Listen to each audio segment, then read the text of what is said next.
Palmeiras imperiais com risco de queda são retiradas do cemitério municipal. Coletivo de mulheres traz palestras, exposições e seminários virtuais na Assembleia de Minas. Prefeitos da região metropolitana de Belo Horizonte adotam toque de recolher. Após quase 80 dias internada no hospital, paciente recebe alta após ser curada da Covid-19. Câmara dos Deputados debate a importância das aulas presenciais para crianças e adolescentes. Esses são os destaques do Jornal da Câmara que começa agora.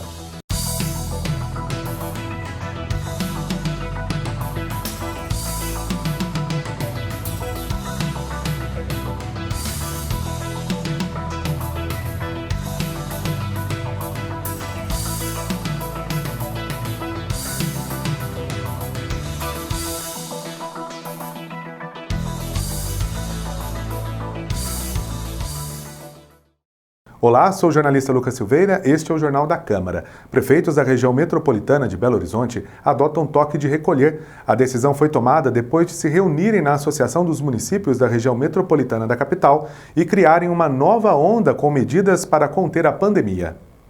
Prefeitos e secretários de saúde de 21 das 34 cidades que integram a Associação dos Municípios da região metropolitana de Belo Horizonte se reuniram nesta segunda-feira para discutir o enfrentamento conjunto à pandemia.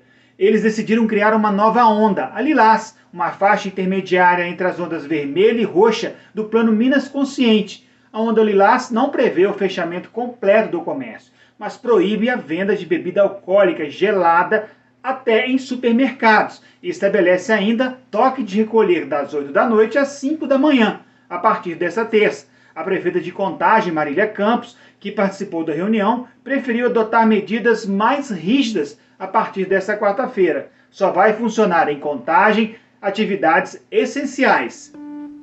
No dia em que se completa um ano do primeiro registro de coronavírus em Minas, as macro-regiões Norte e Triângulo do Sul vão para a onda roxa, a mais restritiva do Plano Minas Consciente. Ela inclui toque de recolher entre 8 da noite e 5 da manhã e nos fins de semana. O boletim epidemiológico da Secretaria de Saúde reforça a necessidade de medidas mais duras. Minas tem quase 925 mil casos confirmados. Estão em acompanhamento mais de 64 mil pessoas. 19.548 pessoas já morreram no estado por causa da Covid. Nas últimas 24 horas, 25 pessoas perderam a vida. De acordo com o governo de Minas, pouco mais de 633 mil pessoas receberam a primeira dose da vacina e quase 307 mil foram imunizadas com a segunda dose. A Prefeitura de Juiz de Fora decretou lockdown. Apenas serviços essenciais podem funcionar a partir desta segunda-feira na principal cidade da Zona da Mata. O município atingiu 100% de ocupação das UTIs, mesmo problema enfrentado por Sete Lagoas, na região central. A situação levou o município a pedir ajuda ao governo do estado. E a Covid-19 também está reduzindo a expectativa de vida dos mineiros. Um estudo da Fundação João Pinheiro revela uma queda de 6 meses, passando para 77,6 anos de vida. A rede estadual de ensino retomou nesta segunda-feira as aulas ainda de forma remota. Ao longo desta semana, as escolas vão se dedicar a atividades de acolhimento aos estudantes. As aulas voltam a ser transmitidas ao vivo na Rede Minas a partir da próxima segunda-feira, dia 15. Não há ainda previsão para o retorno do ensino presencial. A partir desta segunda-feira, a Prefeitura de Belo Horizonte está vacinando os idosos de 80 a 83 anos. Eles devem comparecer aos postos de imunização. Já idosos de 84 e 85 anos que ainda não se vacinaram também podem receber as doses que serão aplicadas, neste caso, até a próxima sexta-feira. Pesquisadores alertam que o país entrará, até o fim do mês, numa terceira onda da pandemia do novo coronavírus. A expectativa é que ela será pior do que as anteriores. O número de casos diários de Covid-19 no país já é cerca de 30% maior do que nos piores momentos da primeira onda em julho de 2020. E o número de mortos aumentou 31% em relação ao recorde da primeira onda. Por isso, neste momento, mais do que nunca, fique em casa. Se precisar sair, Use a máscara. A gente volta amanhã com mais informações para você.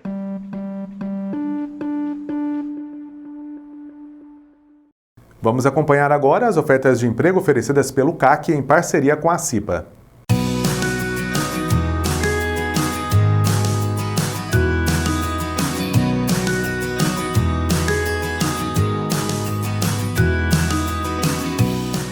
Atenção às vagas de emprego oferecidas pelo CAC, Centro de Apoio ao Cidadão, em parceria com a ACIPA, a Associação do Comércio e Indústria de Pouso Alegre. Consultor de vendas corporativas, estágio em desenvolvimento de softwares, armador, técnico de enfermagem do trabalho, enfermeiro, operador de escavadeira hidráulica, operador de trator de esteiras, auxiliar de produção solda SMD, analista de projetos, assistente de sistemas júnior, motorista de caminhão D, mecânico de refrigeração, farmacêutico, vendedor interno, gerente comercial, atendimento de monitoramento diurno, auxiliar de limpeza, técnico de serviços leves mecânico, analista de processos, analista de suporte técnico 1, motorista CNH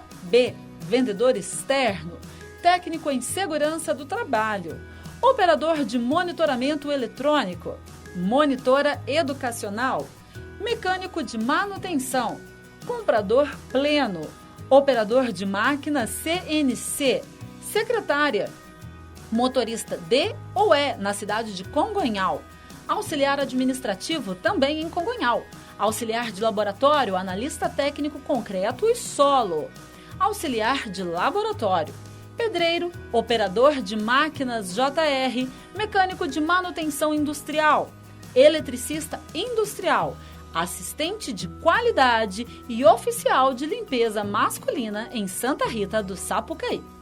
O CAC fica na Câmara Municipal de Pouso Alegre, Avenida São Francisco, número 320, no bairro Primavera. O horário de funcionamento do CAC é das 9 da manhã às 6 da tarde. Para mais informações, você pode ligar no 3429-6512. Você pode ainda mandar o seu currículo para o e-mail vagascac@gmail.com.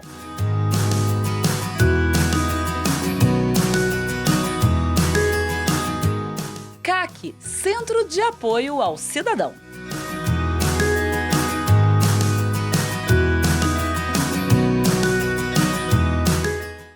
A Comissão Externa da Primeira Infância e a Frente Parlamentar da Educação da Câmara dos Deputados em Brasília debateram nesta segunda-feira a importância das aulas presenciais para crianças e adolescentes. As crianças devem ficar o menor tempo possível fora da escola, ou seja, sem ter aulas presenciais. Este foi o ponto em comum nos depoimentos de especialistas e deputados que participaram da audiência pública realizada nesta segunda-feira pela Comissão Externa da Primeira Infância e pela Frente Parlamentar da Educação. As divergências foram se, neste momento de agravamento da pandemia, as escolas, públicas e privadas, devem manter suas portas abertas ou funcionar à distância com aulas pela internet. Infelizmente, o Brasil está, vamos dizer assim, nos primeiros colocados de deixarem as crianças fora da escola por mais tempo. A média mundial são 22 semanas, nós já estamos com 45 semanas sem aula, algo que nos preocupa muito. Então, por esse motivo, nós, deputada Adriana, deputada Aline Sleutz, protocolamos um projeto que traz a educação como atividade essencial. E esse é o nosso objetivo desse evento, trazer a educação como atividade essencial para o Brasil e que isso chegue nos estados e municípios. A América Latina e o Brasil, a região, é um dos países com o período mais longo de escolas fechadas. O que preocupa muito é que esse fechamento das escolas está afetando a parte mais vulnerável. O que eu tenho dito, tenho repetido que se for para fechar, que seja a última coisa a fechar, sejam as nossas escolas. Não dá, deputada Paula, para a gente fechar primeiro as escolas. Essas crianças são as que mais obedeceram o protocolo até hoje. As crianças não têm dificuldade no cumprimento do protocolo. Elas compreendem muito bem,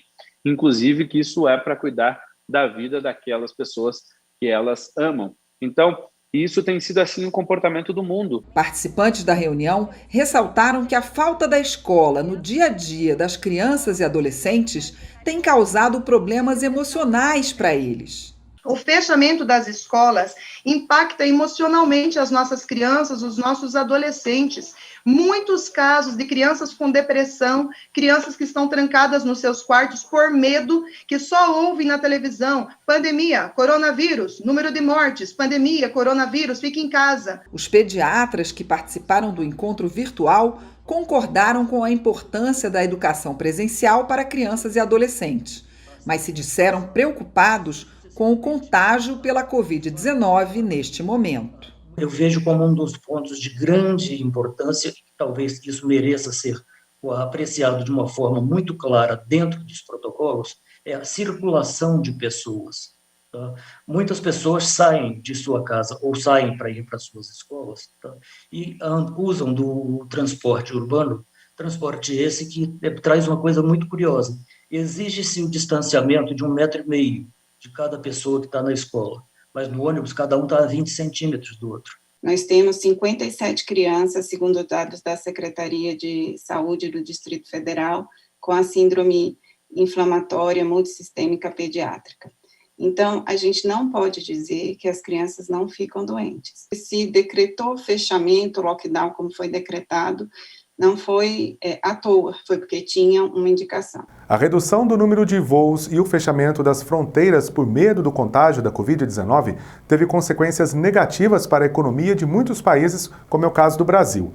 Na busca de soluções que permitam às pessoas voltar a viajar com segurança, uma das opções é o passaporte de vacina. Aeroportos lotados, filas de check-in, pessoas se aglomerando, aviões cruzando os ares. Essas são imagens de antes da Covid-19. Mas em fevereiro de 2020 tudo mudou. Ainda havia poucas máscaras nas filas de embarque. Em 11 de março foi decretada a pandemia e logo vieram as medidas de quarentena e isolamento. As fronteiras internacionais foram fechadas. Em abril, a demanda por voos domésticos teve uma queda de 93%. Para as companhias brasileiras, o mercado internacional encolheu 98%. As operadoras, as consolidadoras e as agências de viagem também estão acabando, também estão fechando as suas portas. Aqueles que resistem, como eu, que teimam em resistir, estão todos com dificuldades financeiras. Com medo do contágio, os países europeus adotaram diferentes protocolos sanitários nas fronteiras. Quem poderia imaginar Canadá e Estados Unidos fechados um para o outro? Passageiros do Reino Unido, Brasil e África do Sul, origens das novas variantes do coronavírus, são os mais visados na imigração. Mas o turismo é fonte de renda importante e a Comissão Europeia quer instituir um passaporte digital de vacinação contra a Covid-19. Os Estados Unidos já discutem a emissão de um documento para seus cidadãos. Hoje, poucos voos internacionais de passageiros são autorizados, e mesmo assim, apenas para o retorno de residentes. E a regra é que eles devam cumprir uma quarentena rígida de 10 a 14 dias em hotéis indicados pelo governo, tudo por conta dos viajantes. Um duro golpe para o turismo. No segundo semestre, com a redução do número de casos, o setor aéreo nacional ensaiou uma retomada. Mas a segunda onda na Europa e nos Estados Unidos logo deu as caras também por aqui. Novo isolamento internacional. Para nós, brasileiros, a esperança é a vacinação, mas ela ainda está longe de terminar. Eu entendo que é natural esperar que aqueles países que consigam vacinar a maior parte da sua população e estabelecer um controle sobre essa pandemia da Covid-19 venham a estabelecer barreiras sanitárias para a entrada de viajantes nas suas fronteiras. O que nós temos que fazer não é pedir aos outros países que eles venham a flexibilizar essas medidas, mas é fazer com que o Brasil também faça a vacinação em massa e faça o controle epidemiológico dessa pandemia. A seguir, após quase 80 dias internada no hospital, o paciente recebe alta após ser curada da Covid-19. E mais, para evitar contágio da Covid, sessões no Senado voltam a ser remotas. Voltamos já.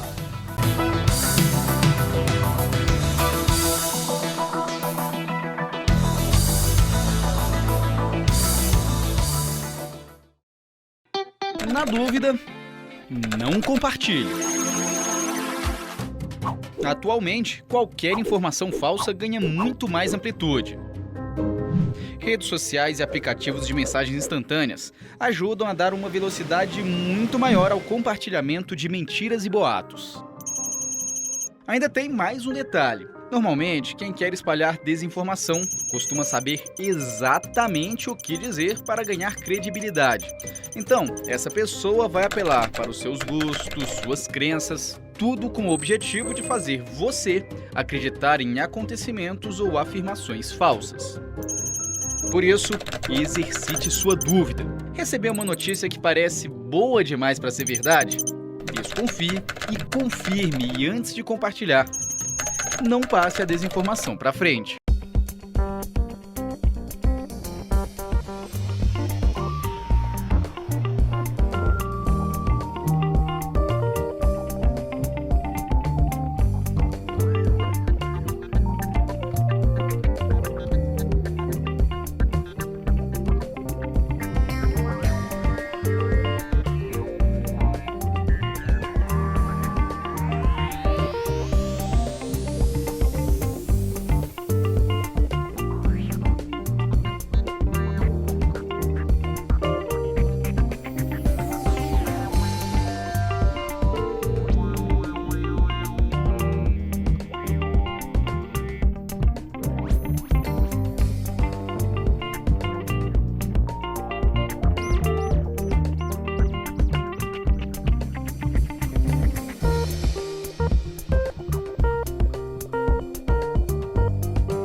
Na dúvida, não compartilhe.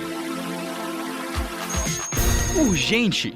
O Brasil não tem mais notícias falsas.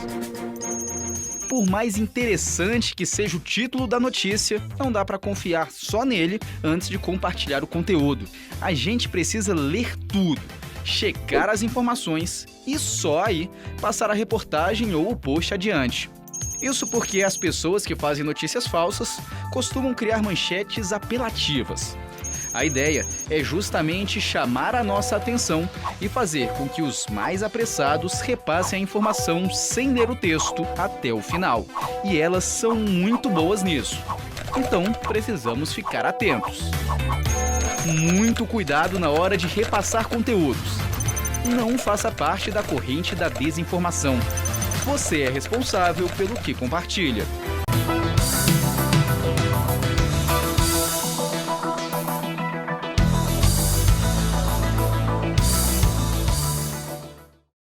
Nesta semana em que o Brasil vem batendo recordes de mortes diárias por Covid-19, chegando a 1.800 na última quarta-feira, termina o ciclo de sessões semipresenciais do Senado. O presidente do Senado, Rodrigo Pacheco, anunciou que as sessões plenárias voltaram a ser apenas remotas, desde a última segunda-feira, 8 de março, para conter o avanço da pandemia. O quadro atual da pandemia de coronavírus no Brasil obriga o plenário do Senado a retomar o trabalho exclusivamente remoto a partir do dia 8, sem as sessões semipresenciais que vinham acontecendo desde fevereiro. O anúncio foi feito pelo presidente da Casa nesta quinta-feira. E as próximas sessões nós retomaremos no sistema unicamente virtual, no bunker do Prodazem, que funciona bem com a participação de todos os senadores, mas para evitar o máximo possível a exposição dos senadores, das senadoras, dos assessores, do corpo técnico da casa, da própria imprensa, que nós devemos cuidar também. Portanto, teremos que retroceder naquela nossa iniciativa inicial de ir abrindo aos poucos. 2 senadores morreram após contrair a Covid-19. Harold de Oliveira, do PSD do Rio de Janeiro, e José Maranhão, do MDB da Paraíba. Além deles, mais de 20 senadores foram contaminados, sendo 3 só nesta semana. Alessandro Vieira, do Cidadania de Sergipe, Lazier Martins, do Podemos do Rio Grande do Sul, e Major Olímpio, do PSL de São Paulo. Os senadores demonstraram preocupação com as comissões permanentes do Senado, que estavam previstas para também funcionarem de forma semipresencial. Mas o que eu não me conformo, presidente, é que não tenha sido deliberado o funcionamento dentro das possibilidades e virtualmente, mas também virtuosamente, das comissões. O presidente também resolver essa questão daquilo que o senador Esperidião Ami colocou também na questão virtual, também nas comissões. Também quero aqui concordar com o meu amigo Esperidião Ami. As comissões têm que arranjar um jeito. Eu sei que a hora está difícil, é muita gente doente, muita gente morrendo. Vamos contar agora a história de Keiliane de Ouro Fino. Ela esteve internada no Hospital das Clínicas Samuel Libânio há cerca de 80 dias para se tratar da Covid-19. Após todo esse tempo em isolamento, ela conseguiu se curar e pôde reencontrar a família. Neste Dia Internacional da Mulher, a história de superação que vamos contar é de Keiliane, da cidade de Ouro Fino, que ficou internada no Hospital das Clínicas Samuel Libânio por quase 80 dias para se tratar da Covid-19. Ela precisou ficar internada na UTI, entubada, e depois de todo o tratamento concluído, ela, curada, recebeu alta médica no dia 5 de março. Eu fiquei com uma gripe muito forte, falta de ar, não conseguia respirar direito. Aí eu fui para o hospital na minha cidade e fui transferida para cá. Muita coisa eu não lembro porque eu entrei em coma. Mas eu só tenho a agradecer ao pessoal daqui o que fizeram por mim. Reencontrar a família depois de tanto tempo internada no hospital era seu maior desejo. O abraço apertado na filha representa um milagre. O esposo dela, Rafael Noronha, comemora a cura de Keiliane e o seu retorno para casa.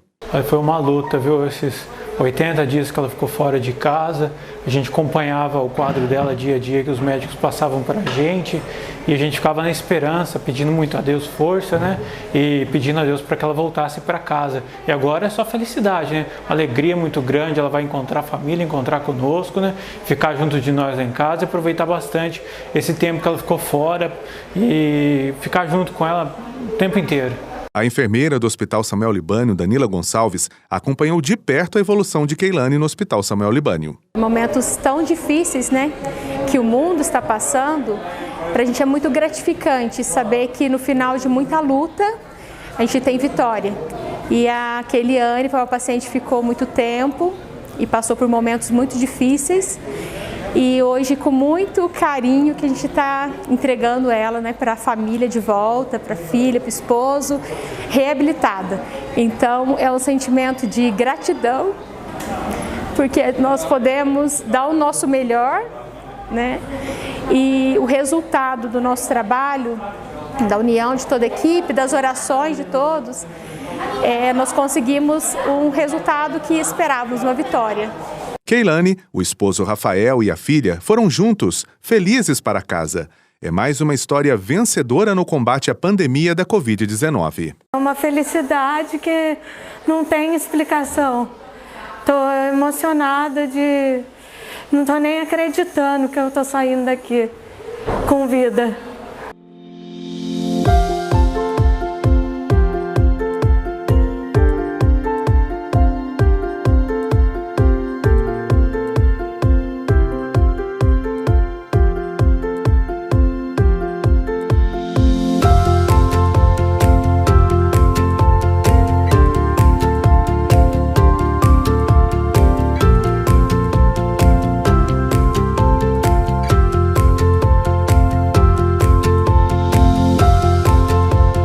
A Fiocruz começa a fabricação de 15 milhões de doses da vacina AstraZeneca contra a Covid-19. Com a chegada de mais 2 lotes de ingrediente farmacêutico ativo, a Fundação anunciou que tem quantidade suficiente para entregar as doses ao longo do mês de março. Nesta segunda-feira, o ministro da Saúde acompanhou de perto os trabalhos na linha de produção da vacina AstraZeneca na fábrica da Fiocruz, no Rio de Janeiro. O ministro da Saúde foi à sede da Fiocruz para acompanhar o processo de produção das vacinas contra o coronavírus. Ele visitou a fábrica de Biomanguinhos, onde estão sendo preparadas as doses da vacina Oxford AstraZeneca. A produção nacional é realizada com ingrediente farmacêutico ativo importado da China. O primeiro lote fabricado no Brasil já está pronto para ser validado pela Anvisa. Em março, a Fiocruz pretende entregar para o Ministério da Saúde 3.800.000 doses da vacina Oxford AstraZeneca. Até o fim de julho, a expectativa é de produzir 112 milhões na fábrica de Biomanguinhos. Durante a visita à Fiocruz, o ministro da Saúde também se reuniu com o governador do Piauí, que é presidente do Fórum Nacional de Governadores. Eles debateram estratégias para acelerar o processo de vacinação em todo o país. Outros governadores também participaram por videoconferência. Qual foi a estratégia que tiramos aqui? Como o contrato brasileiro é com a AstraZeneca, é com a Universidade de Oxford, é com um contrato no Reino Unido, né? O que nós estamos agora tem que cumprir o contrato. Então nós vamos atuar juntos nesse sentido. O ministro da Saúde disse que o governo federal está atuando em várias frentes para comprar mais vacinas. Com ações junto à OMS, com ações junto a outros governos e a outros laboratórios, para que a gente possa acelerar todas essas fases e trazer a vacina o mais rápido possível para complementar as demais vacinas que a gente está entregando já semanalmente. A seguir, palmeiras imperiais com risco de queda são retiradas do cemitério municipal e mais, coletivo de mulheres traz palestras, exposições e seminários virtuais na Assembleia de Minas. Voltamos já.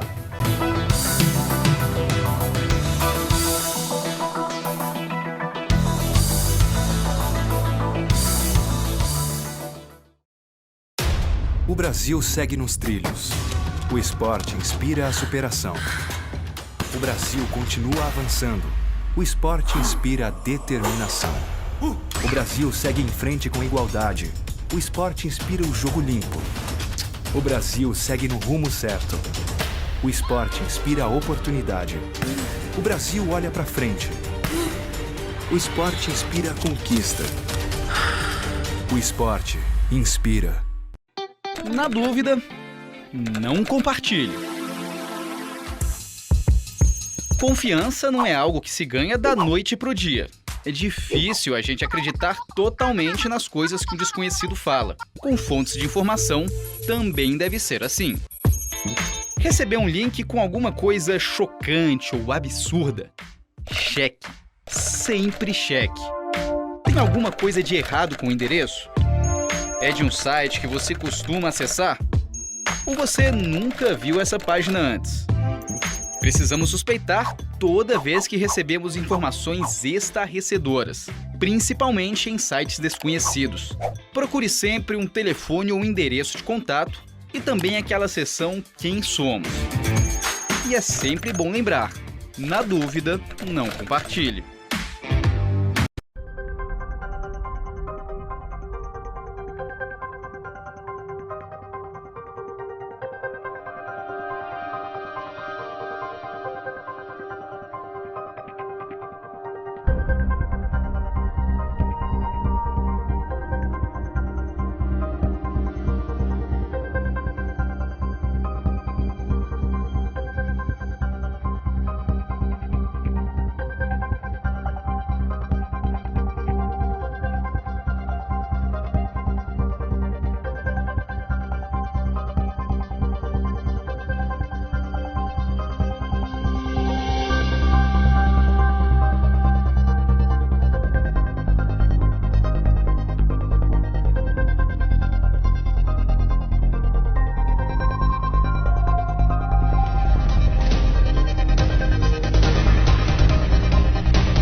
A Secretaria de Obras de Pouso Alegre vai realizar a retirada de algumas palmeiras imperiais que correm risco de cair no cemitério municipal. Plantas apresentam lesões e correm risco de tombar em zona de trânsito de pedestres.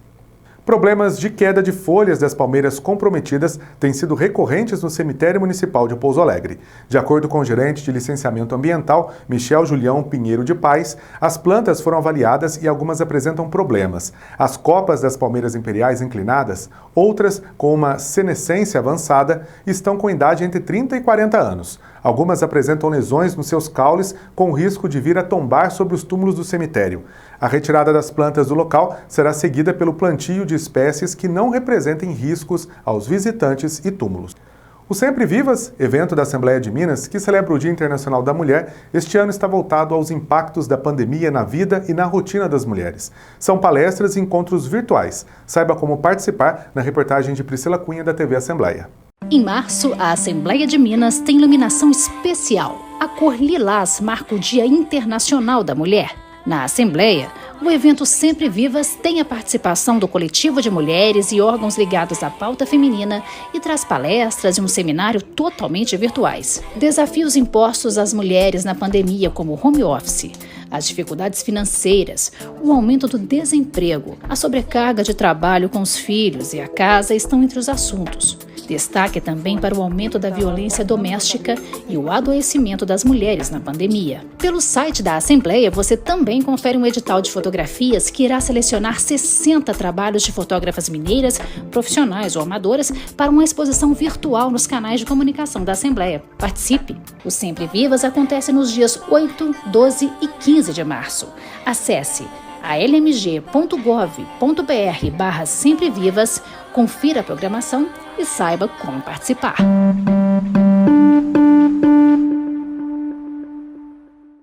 O Jornal da Câmara fica por aqui. Até nossa próxima edição.